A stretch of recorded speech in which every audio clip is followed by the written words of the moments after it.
What's good, Cubers? We're back with another vintage cube draft, and I'm really excited with all the new cards that got thrown in this latest update. There's a bunch of them in this pack here. We're going to pick up the Mana Vault, but there's Gitrog Monster, Volra Stronghold, Sedgemoor Witch, Archon of Valor's Reach, Tamiyo, Escape to the Wilds. A lot of new great cards for archetypes to really spice up the vintage cube a little bit, but we can't say no to acceleration, so we're going to pick up the Mana Vault. Pack 2, I like the Wasteland. It keeps us open. Wrenn and 6 is pretty strong. Sheldock's pretty strong. And then there's Garruk and Toski in here. But first, picking a Mana Vault, I kind of want to just stay colorless just for a couple picks and just see what's up. See what gets passed to us. I do like a Teferi Time Raveler. I think it's a pretty strong 3-mana Planeswalker. There's a Windswept Heath, but I'm not sure what colors we're in yet. Teferi's definitely better than the Nahiri, so I think we are pretty safe to pick up the Planeswalker. All right, here in pack 4, I don't see any really white or blue cards that are going to pull me that direction. I think Tireless Tracker is pretty strong. And Bant is a pretty underdrafted archetype. I'm interested in this Life from the Loan since we have the Wasteland, so if it wheels, I'll be happy to pick it up. But for now, let's pick up the Tireless Tracker. Okay.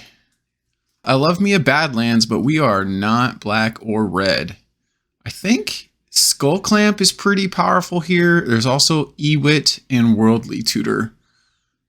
Ewit is a potential. Not looking at Terracodon. I'd really want to pick up this Badlands, but with the colors we already have, I think Skull Clamp is just the safer pick because it's going to work in any deck. Lots of good lands coming around, but I really love PVDR,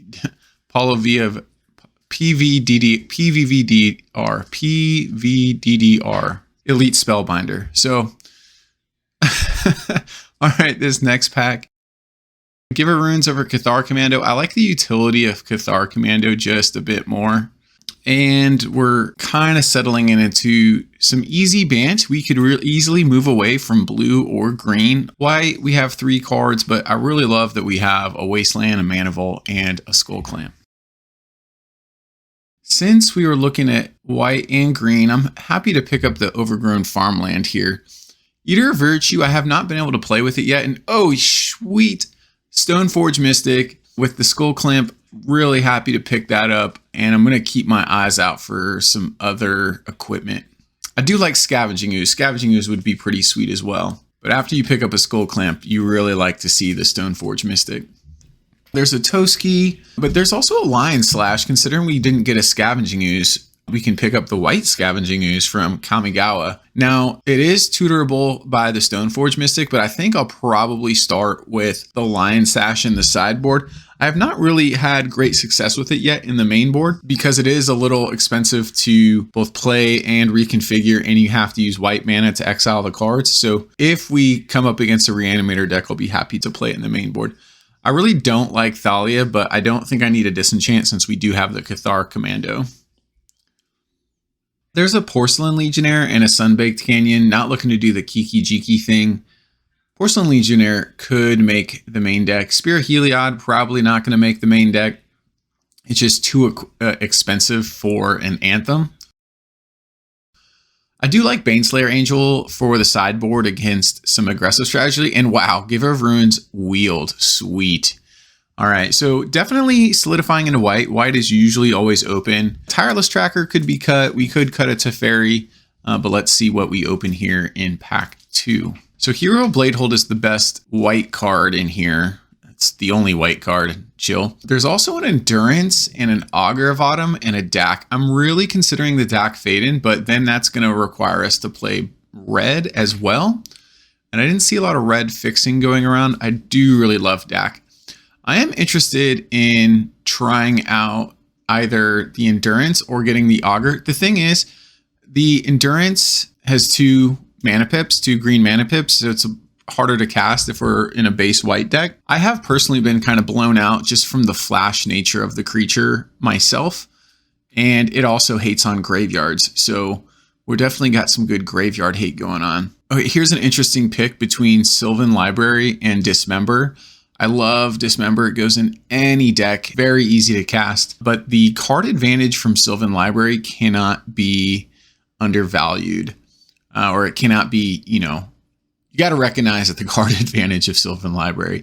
Now we do have a Skull Clamp, which can help us with card advantage as well. Other blue cards, Jace and Jitaxian Probe, but I think I want to pick up this Sylvan Library and maybe do this white-green thing. Now here is a green fetch and Verdant Catacombs, and a Thraben Inspector, and a Lotus Petal. Now, we're not a balanced deck, and I don't think we're a Kogla, the Titan Ape deck. We could be a Yorion deck, but I'm just going to be You know what? I actually want to pick up this Lotus Petal. It can really help ramp us out. All right. There is a pretty late Jace the Mind Sculptor, but 2 blue pips is going to be pretty tough to cast. We have no blue fixing right now.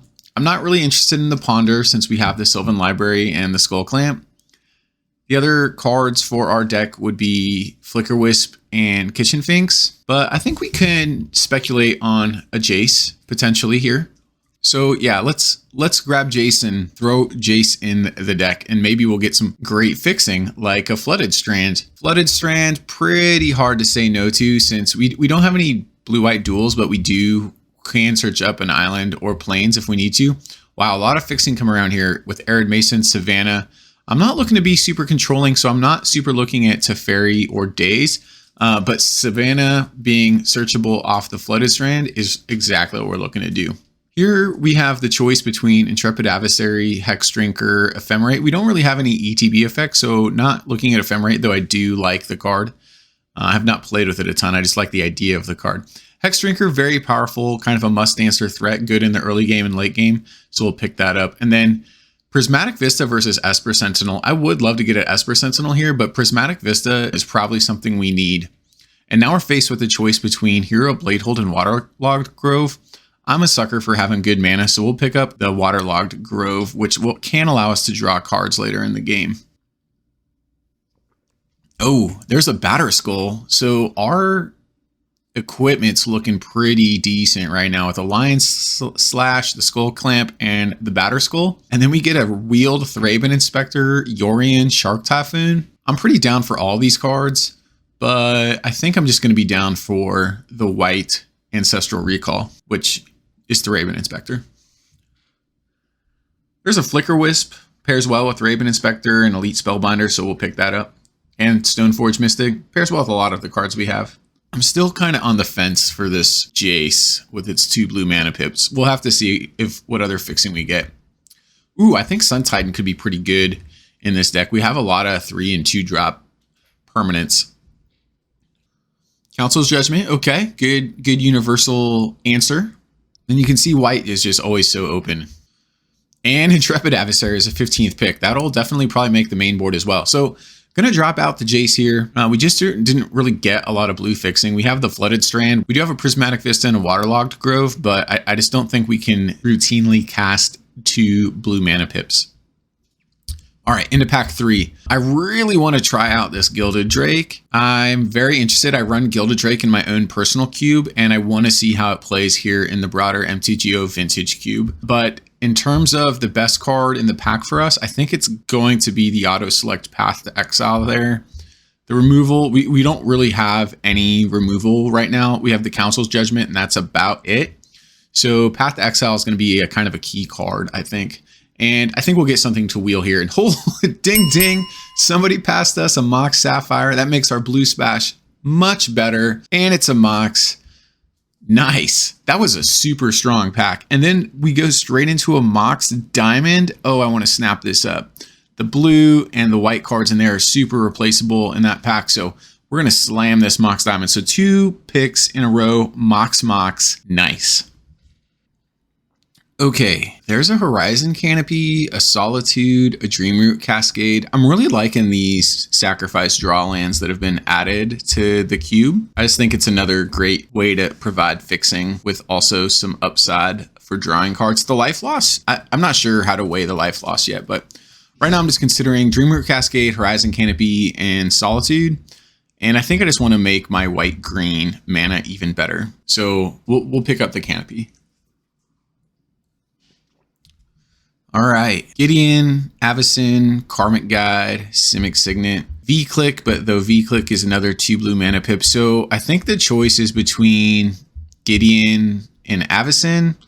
I do like the flashiness of Avacyn, but I think I'm just going to throw her in the sideboard for now. We got a lot of lands, which is good. Loving that we have the Mox, and the Lotus Petal for now. So we could have some pretty decent starts, specifically also with our Mana Vault. Oh, well, there's a Jitte. Jitte is probably the most powerful equipment in the cube. And yes, I do think it's more powerful than Sword of X and Y. The Sword of X and Y hosing specific colors is kind of random. And sometimes the quote unquote upside of the swords is a downside, such as like putting 10 cards in your opponent's graveyard. Not usually the best option in Vintage Cube. Umezawa's Jitte is so versatile and it makes cards so hard to deal with. I just love it. Now here's a choice. We have Skyclave Apparition or Hallowed Fountain. Hallowed Fountain is searchable by our Flooded Strand and would make our blue splash really awesome. But the utility of Skyclave Apparition, it's insane. Exiling any 4 mana value or less permanent is insane. And it comes with a 2/2 body. So I think we have to take the Skyclave Apparition. Oh, and there's, I'm sure there's some people that watch Caleb Gannon, and he loves a Mana Tithe, and so do I. So we'll soak up the Mana Tithe there. We'll also get the Relic Warder, and we're looking really base white right now. So gonna move the Lion Sash to that sideboard and focus on a few more cuts. Since we do have both Moxen, I think it's safe to cut the Lotus Petal. And I am kind of looking at this Endurance. The 2 green mana pips may be hard to cast.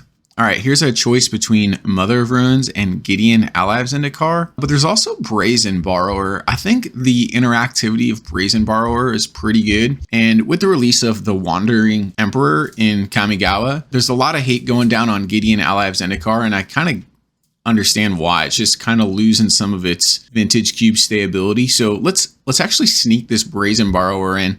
It's okay if we don't cast Brazen Borrower. Just using Petty Theft itself is pretty strong. Ooh, and there's a Dreamroot Cascade. Happy to pick that one up. Our blue fixing is getting a little bit better here with those 2 lands. Karmic Guide, probably sideboard card. Silverblade Paladin's an interesting wheel, and then rounding out pack 3. Okay, so let's build this thing. So here's how the deck ended up. I ended up cutting the Endurance because it would be too hard to cast with 2 green mana pips, and I cut the Council's Judgment. Moved a few cards around here. You can see we got Batterskull, Skull Clamp, and Umezawa's Jitte, all with Stoneforge Mystic. Got our 2 Moxen, and our mana base isn't too shabby either. So really excited to take this Bant deck into the league, and let's go hit match 1.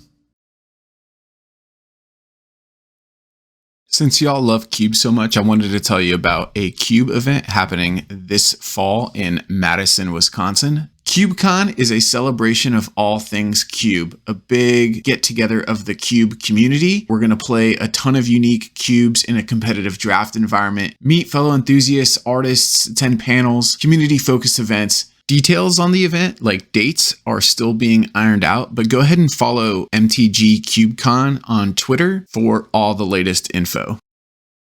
All right, welcome to match 1. Looks like we are on the draw. And can we keep this? Can we keep this hand on the power of Mana Tithe and Skull Clamp?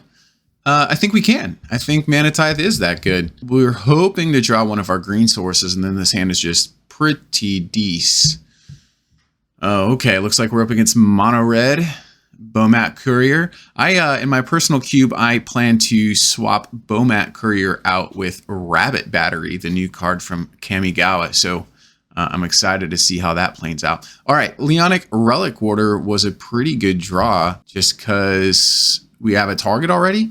Now, I want to hold up Mana Tithe. That's why I didn't play Skull Clamp. And it looks like our opponent is just going to naturally play around Mana Tithe. And they'll get in there for 2 again. It's okay if we don't draw green source here now, actually, that we have Relic Order as a play. And I do think I'm just going to cast the Relic Order here. We'll get the Bomat Courier off the table and it can block the Swift Spear. And it seems like our opponent is considering whether or not to sack their Bomat Courier to our activation here. They do only have 3 cards in hand. All right, so they did do that. Yeah, they discarded 2 lands and a Hellrider to get 2 fresh cards. Interesting.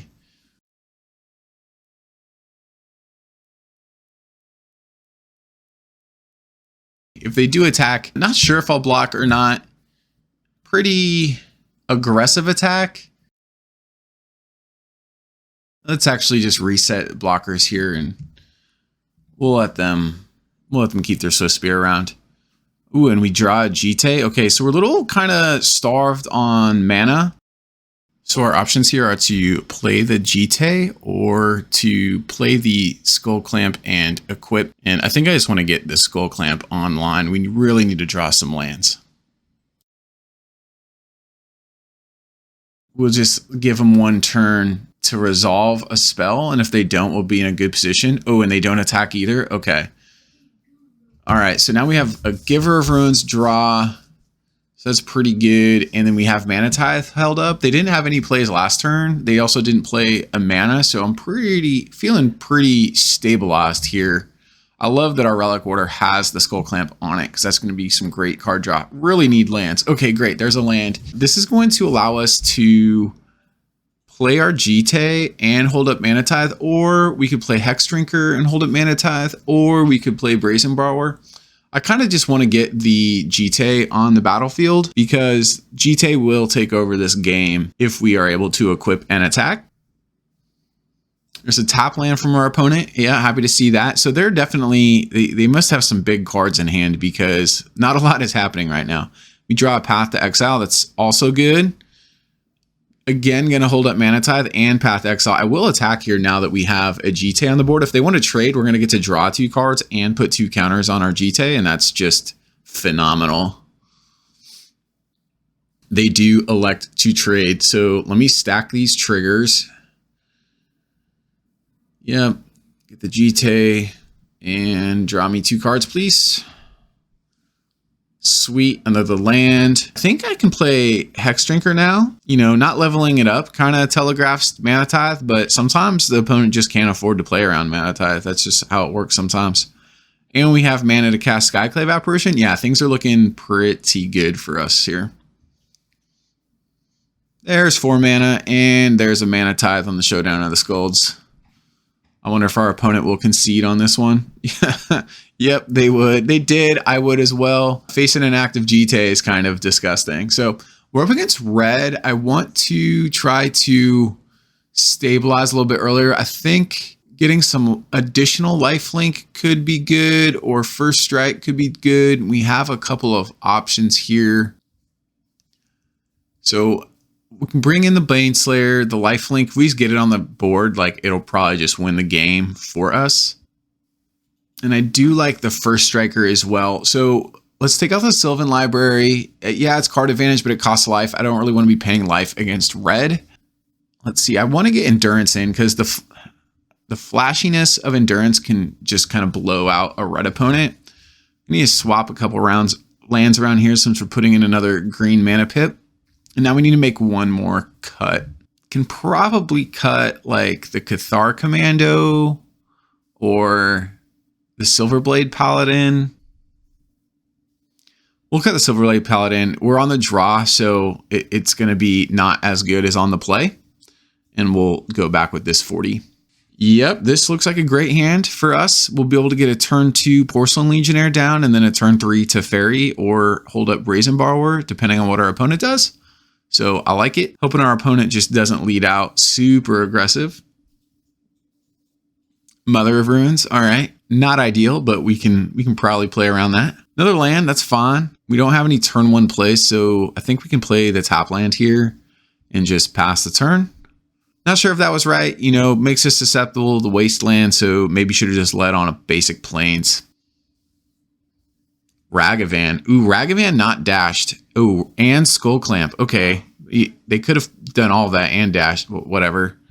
I personally don't like not dashing Ragavan. Just dashing offers so much protection. It's quite good. We'll get down our Porcelain Legionnaire. It is a white creature, so Mother of Ruins can provide protection to Ragavan if they so choose.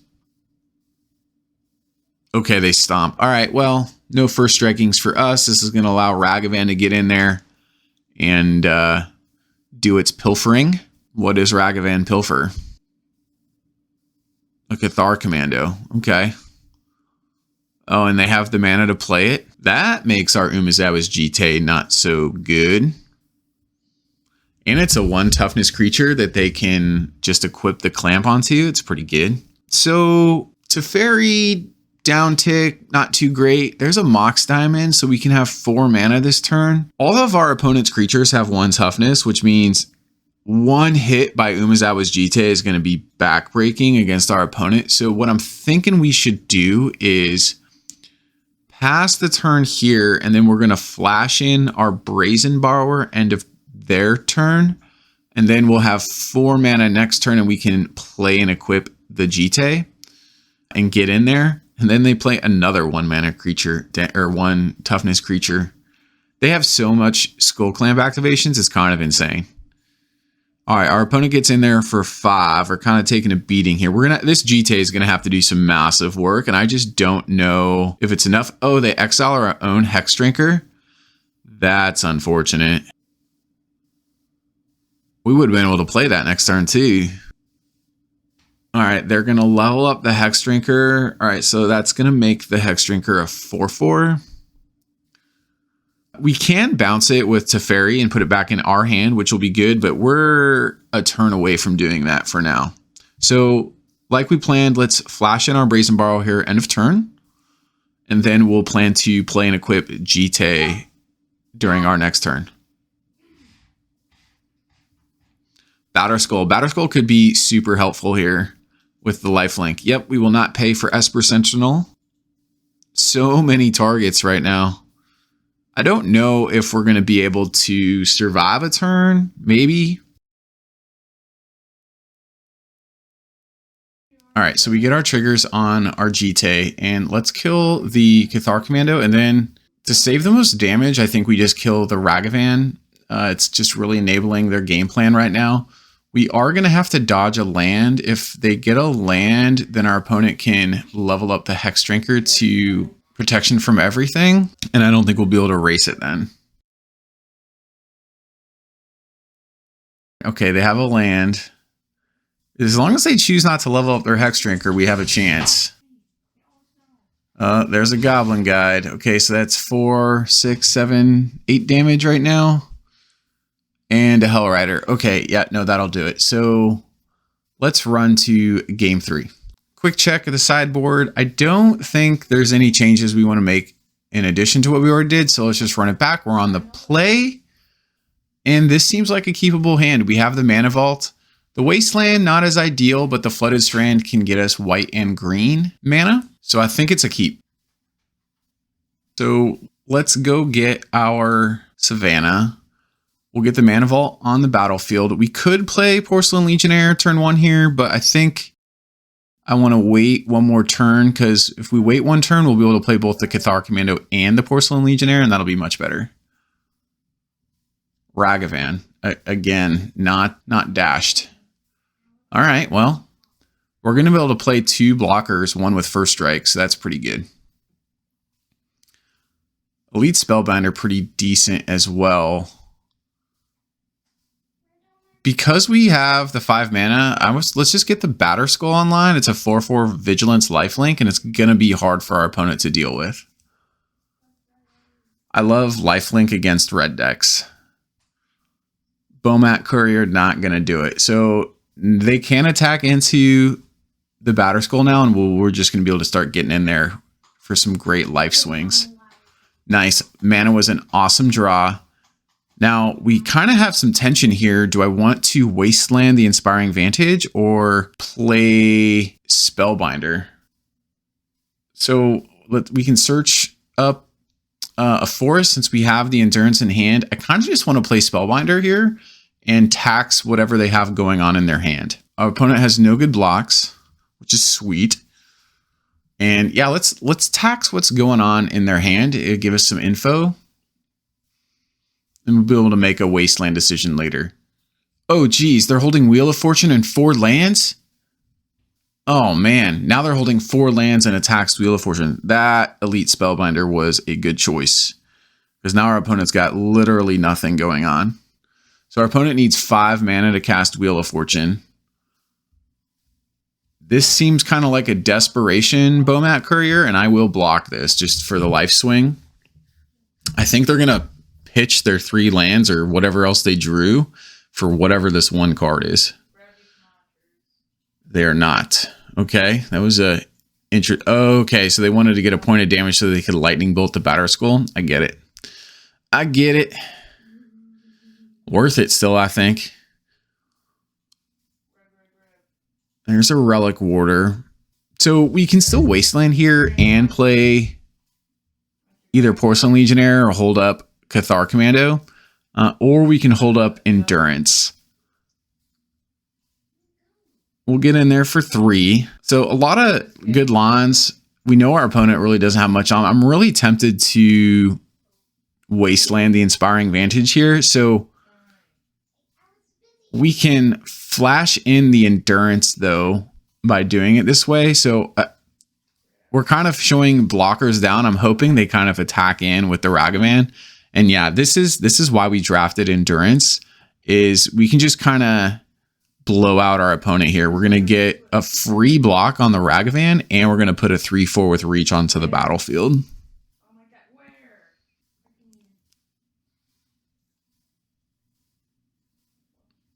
Intrepid Adversary, I expect them to kick this.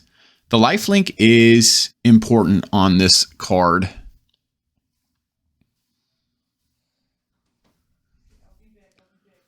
So now they have a 4/2 lifelink, which can trade with our Endurance. All right, Skyclave Apparition we cannot cast. But I think we can get in with the Spellbinder, and the Porcelain Legionnaire with First Strike is going to negate the lifelink. We could also return the Batterskull to our hand, but I don't think that's the play. So I think what I want to do is just let's keep beating down with the Spellbinder in the air, and we can get a Legionnaire on the battlefield here to negate the lifelink, and let's just try to be the beatdown and beat down this Boros deck, which is going to feel great since we're Bant. Bant the Beatdown. Sounds like a cool dubstep song I'd like to listen to.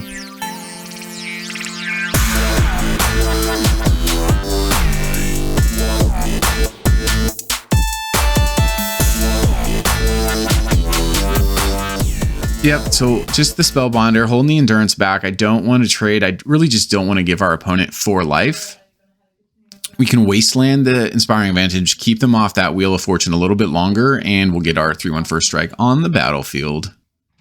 I'm serious. I'm going to go find this. I'm going to go find some tunes for Bant the Beatdown. The dubstep song. All right, opponent plays Showdown. Man, and they're just whiffing big time. 3 lands and a Mother of Ruins. Not going to do it, opponent. They already played their land for turn, so they can't play a land, and they can't play the Mother of Ruins. We are a little mana tied ourselves. So drawing Giver of Ruins is interesting because if we get the Giver of Ruins down, that can further be another way to negate the lifelink from the Intrepid Adversary. And if we get our opponent to low enough life, we'll be able to, you know, give one of our creatures protection from white or something to just get some extra damage in. Because our opponent's at 7 right now.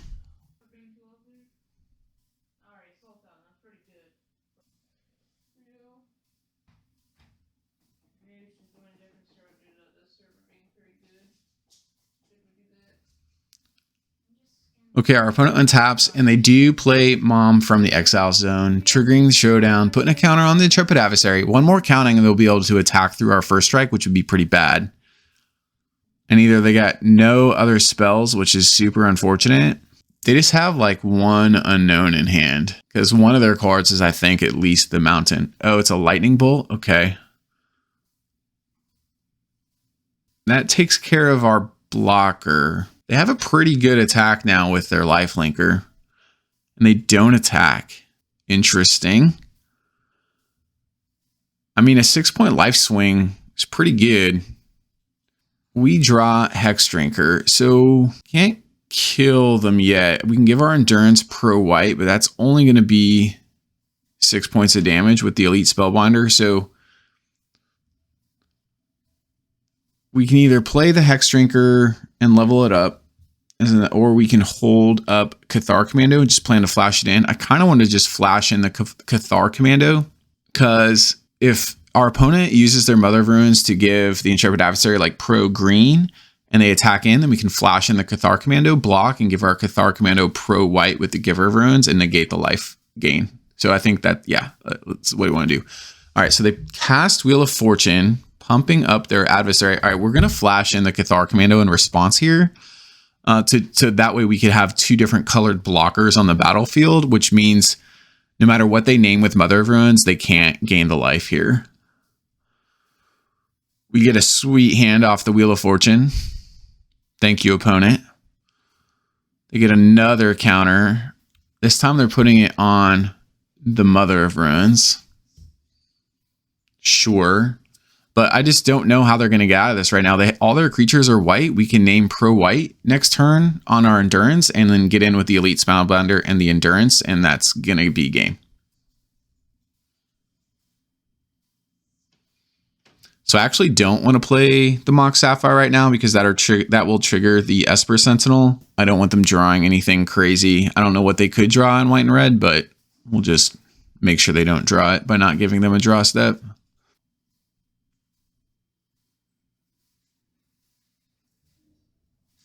And we'll pro white our endurance there and swing for lethal.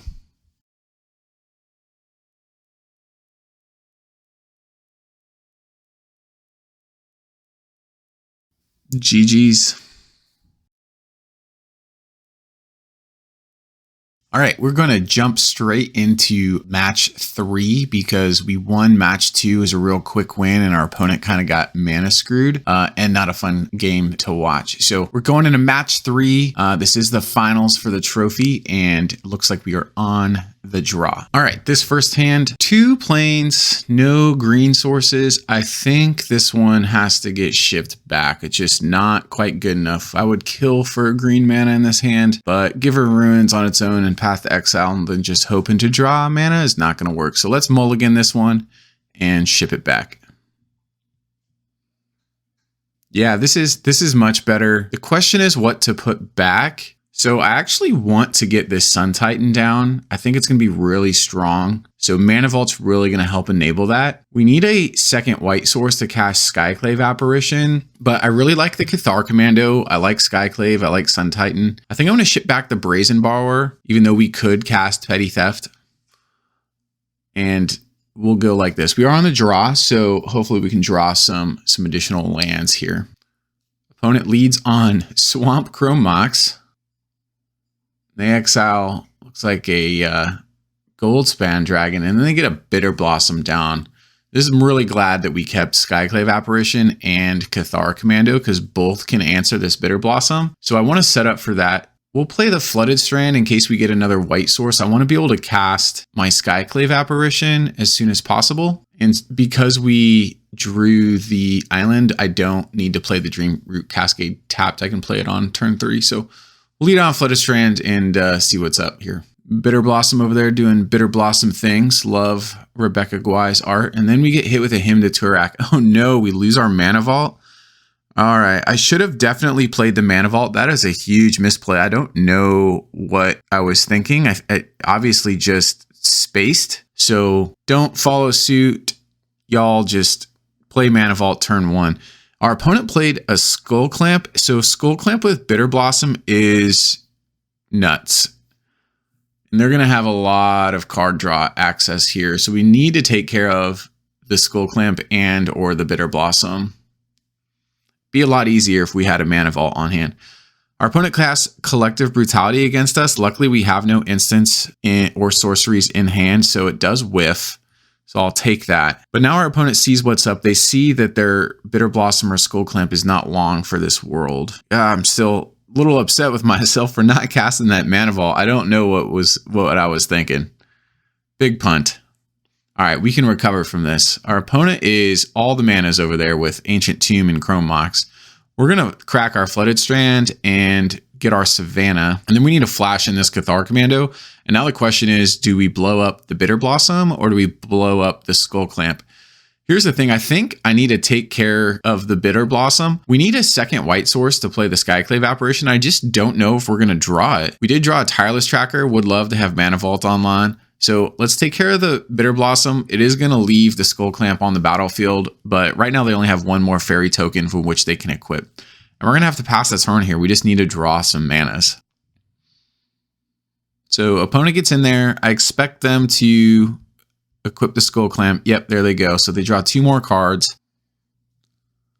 More lands for the opponent, and then they miss Merrick Fiend. So I'm not sure if they're going to steal Apparition or Elite Spellbinder here. I can cast neither one of them. They take the Tireless Tracker.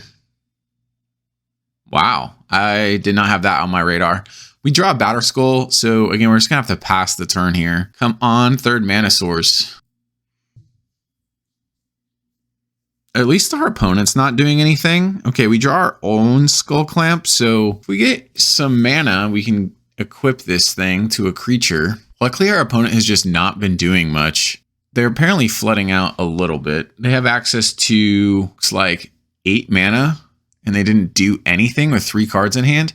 All right, well, we're going to slam the Skyclave Apparition and get the Skull Clamp off the battlefield. That's kind of our hope, is that they can't draw more cards. Another land from our opponent. Looks like they're cracking it to draw a card. All right, there's an Inferno Titan. They must have just drawn that. So they'll ping out our Skyclave Apparition and hit us in the face for 1. We draw a Hex Drinker. I think I kind of need to play this just to equip Skull Clamp. We need to draw something to deal with this Inferno Titan. We need to draw our Swords to Plowshares. That's not it. It's a Mox Sapphire, though, and a green land. So we are going to be able to play our Elite Spellbinder, but we're close to dead with that Inferno Titan on board.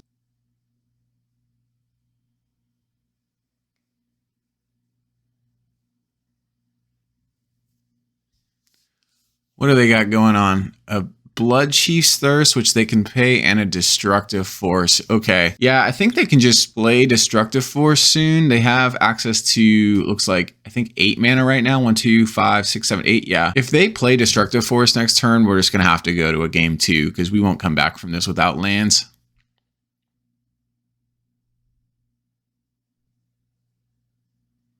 All right, they swing out. Ping our Spellbinder, hit us down to 3. See, they could have won right there. They could have just pumped their Inferno Titan.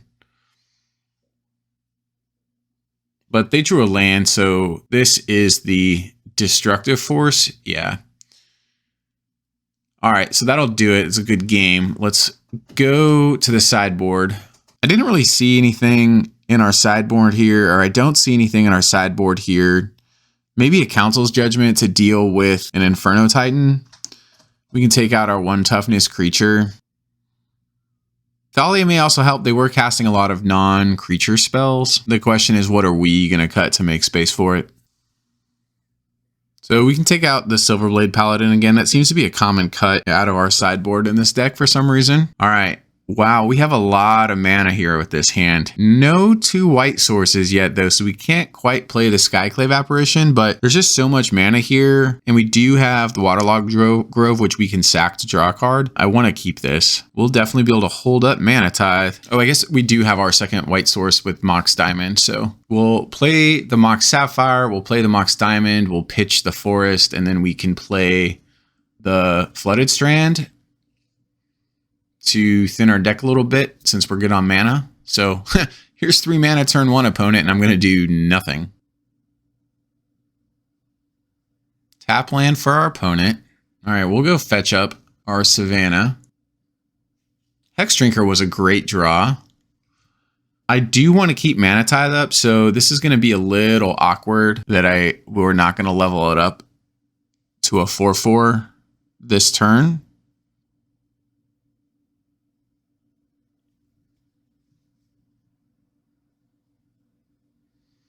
They play their own Mox.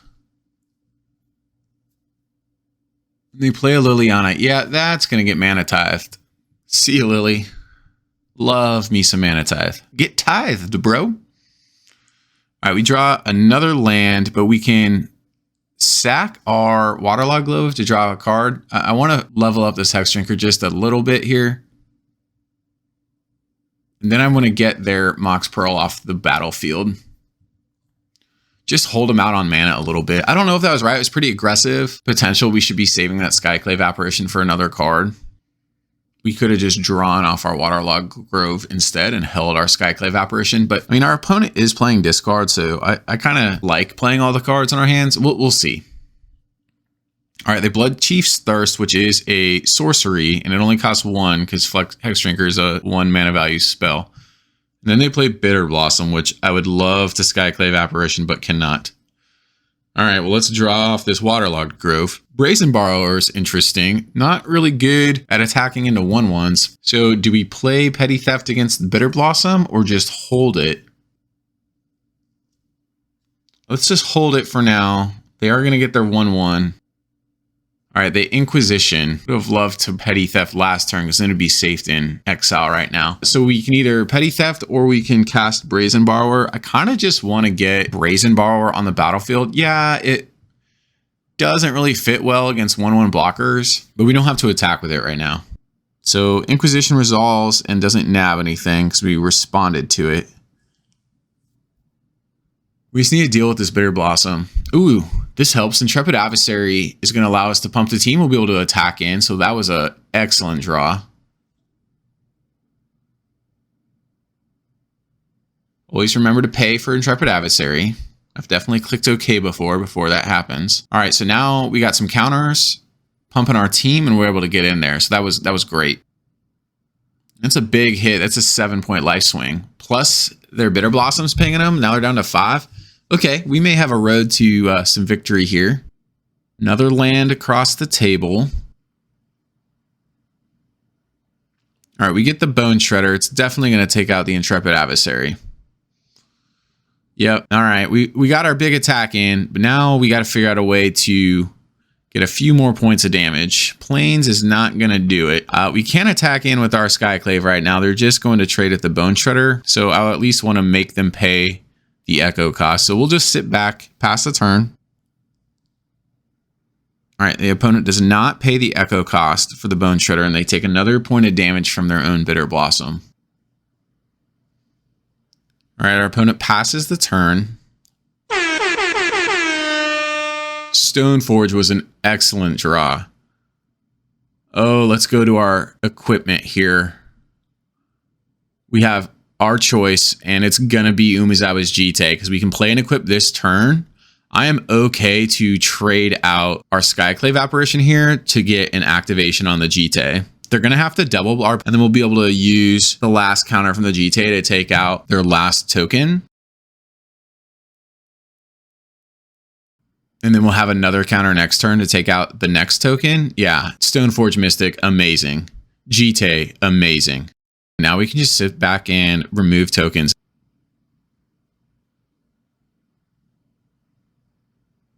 All right, our opponent plays a Goldspan Dragon. Yeah, they just leave the dragon back on defense, which we're going to be able to deal with that. So I want to remove the 2 fairy tokens. There's a Tireless Tracker, which is a decent draw as well. We're going to force our opponent to block with the Goldspan Dragon here, and we'll be able to finish it off with the Jitte. So equip our Brazen Borrower. We'll actually be able to attack with the Stoneforge Mystic as well because they are forced to block the Brazen Borrower or die. And we'll put our opponent down to 2 while removing the Goldspan Dragon.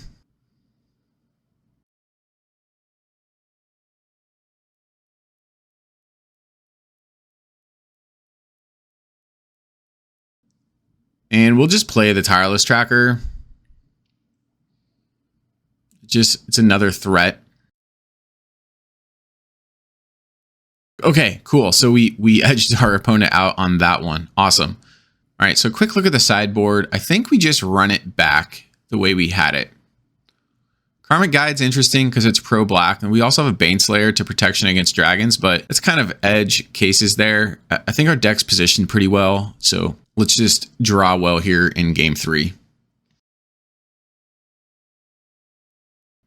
All right, this hand looks great. We can cast every spell in it, and we have all of our mana.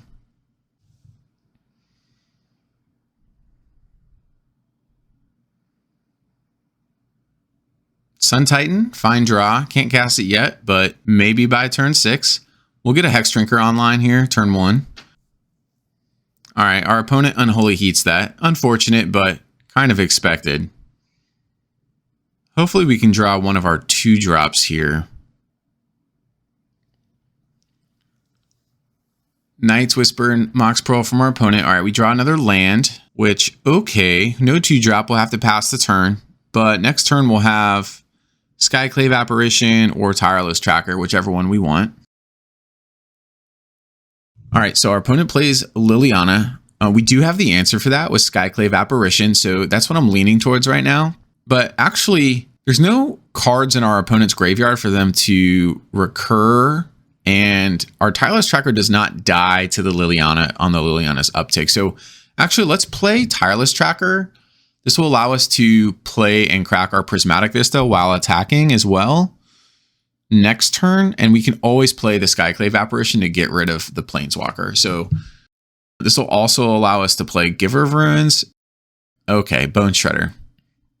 All right, Tireless Tracker not long for this world. So now we need to kill the Liliana because I don't want them recurring a Bone Shredder, but we will be able to play the Skyclave Apparition and the Giver of Ruins this turn.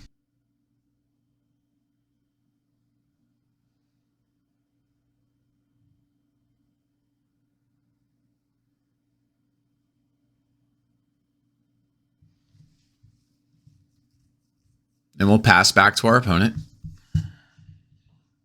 Doubt they play the Echo Cost. They don't. Him. Oh, man. And we lose both Teferi and the Sun Titan?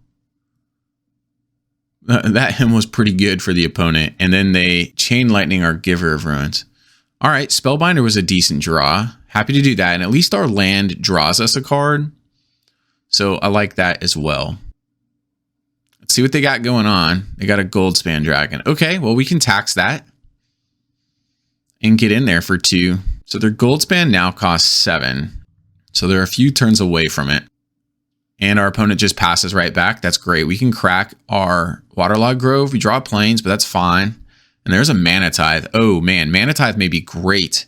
We know they have a Goldspan Dragon in exile and then 1 unknown in hand, which they could not cast with 4 mana. So... and we just got in there for 5 damage. All right, we're going to just hang on the shield of this Mana Tithe. Their opponent, again, did nothing. So likely any card they cast will be able to Mana Tithe. Get in there for 5 once more. Down to 6.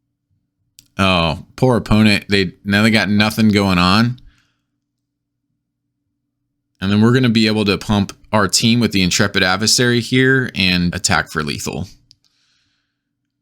All right, and our opponent GG's, and that's the trophy. Thanks for chilling with me here. Really appreciate it, and I'll see you next time.